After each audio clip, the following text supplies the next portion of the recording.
खबरों की ओर। उत्तर प्रदेश के मुख्यमंत्री योगी आदित्यनाथ ने माघ मेला क्षेत्र में सतुआ बाबा के शिविर में श्री जगत गुरु रामानंदाचार्य के प्राकट्य महोत्सव समारोह में शामिल होकर धर्म और संस्कृति के प्रति अपने गहन समर्पण का परिचय दिया। समारोह की शुरुआत गंगा स्नान और पूजन से हुई, जिसके बाद मुख्यमंत्री महोत्सव पंडाल पहुंचे। उनके पंडाल में प्रवेश होते ही श्रद्धालुओं और साधु संतों ने जोरदार जय श्री राम के जय घोष से वातावरण को भक्ति में बना दिया। मंच पर पहुंचते ही सीएम का साधु संतों की ओर से हार्दिक स्वागत किया गया।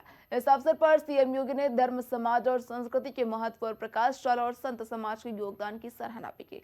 कार्यक्रम में पधारे साधु संत और श्रद्धालुओं ने उनके नेतृत्व और धार्मिक दृष्टिकोण की प्रशंसा की। ये महोत्सव न केवल धार्मिक आस्था का प्रतीक रहा, बल्कि समाज में अध्यात्म और एकता के संदेश को भी उजागर करता हुआ नजर आया।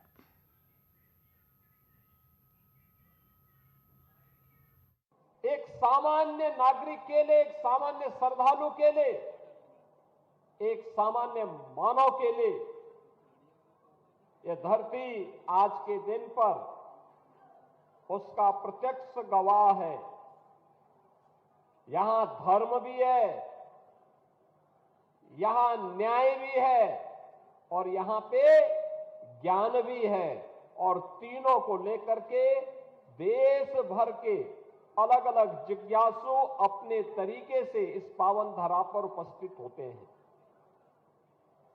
बहनों और भाइयों, जगत गुरु रामानंदाचार्य जी ने, याद करिए, कोई अचानक महान नहीं बन जाता है। महानता के लिए उस प्रकार के दिव्य गुणों को अपने अंदर आत्मसात करने की सामर्थ्य भी होनी चाहिए, उस प्रकार का दृढ़ संकल्प भी होना चाहिए, उस प्रकार की दिव्य दृष्टि भी होनी चाहिए।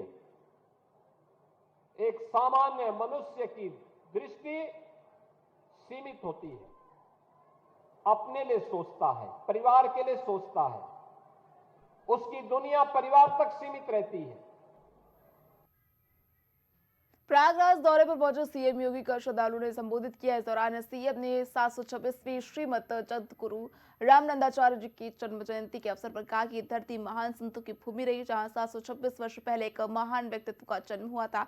आज फिर से हम इस शुभ अवसर पर यहाँ एकत्रित हुए। सीएम योगी ने जोर देकर कहा था कि जाति, पंथ या समुदाय के आधार पर विभाजन केवल विनाश की ओर ले जाता है, जैसा कि पड़ोसी देश बांग्लादेश में देखा जा रहा है। उन्होंने कहा कि जो धर्मनिरपेक्षता का दावा करते हैं वो उन घटनाओं पर मौन रहते हैं, लेकिन उनका पूरा प्रयास हिंदू समाज, सनातन धर्म को कमजोर करने पर केंद्रित है। इसी कारण वे बांग्लादेश जैसे हालात के लिए चुप्पी साधते हैं। सेकुलरिज्म के नाम पर ठेका लेकर के चलने वाले वे लोग, जिनकी दुकानें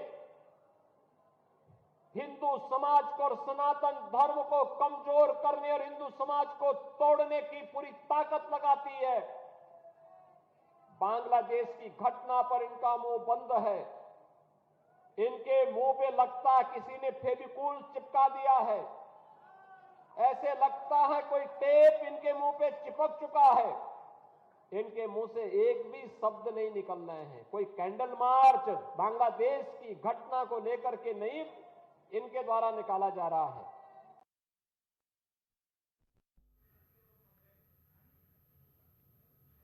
समाजवादी पार्टी के अध्यक्ष अखिलेश यादव ने हाल ही में सोशल मीडिया प्लेटफॉर्म एक्स पर पोस्ट कर आशा वर्कर्स की समस्याओं को लेकर सरकार पर हमला बोला। उन्होंने कहा कि भाजपा सरकार ने उनके साथ किए गए वादों को पूरा नहीं किया। अखिलेश यादव ने पोस्ट में स्पष्ट किया कि आशा बहनों के बीच निराशा और गुस्सा है, क्योंकि पिछले वर्षों में उन्हें कई बार आश्वासन दिए जाने के बावजूद उनकी मांगे पूरी नहीं हुई। उन्होंने कहा कि यह निराशा धीरे धीरे आक्रोश और आक्रोश में बदल रही है। उन्होंने इस बात पर जोर दिया कि आशा वर्कर्स स्वास्थ्य और समाज की सेवा में अहम भूमिका निभाती है, उनके अधिकारों की अनदेखी करना सही नहीं है। अखिलेश यादव ने सरकार से कहा कि उन्हें जल्द से जल्द उनके वादों को पूरा करना चाहिए, ताकि कामकाजी महिलाओं में अधिक तनाव और नाराजगी पैदा न हो। सोशल मीडिया पोस्ट के माध्यम से उन्होंने ये भी बताया कि अगर सरकार ने उनके साथ किए गए